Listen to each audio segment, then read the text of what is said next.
welcome back to our channel. So today in this video we are going to discuss about how to sync handwritten notes from GoodNotes to cloud storage. So without wasting much of our time, let's get straight into the video. So if you want to sync handwritten notes from GoodNotes to cloud storage, all you gotta do is simply go to GoodNotes. Once you're in your GoodNotes, you need to simply tap it.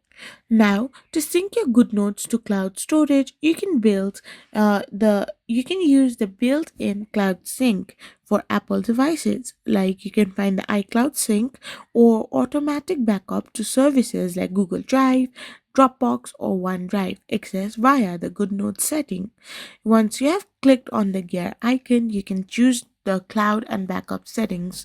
So for iCloud, use iCloud to sync documents, and for others, you can simply set up automatic backup. Choose your provider and keep the app open initially for full upload. So once you do this, you will be simply able to sync your handwritten notes.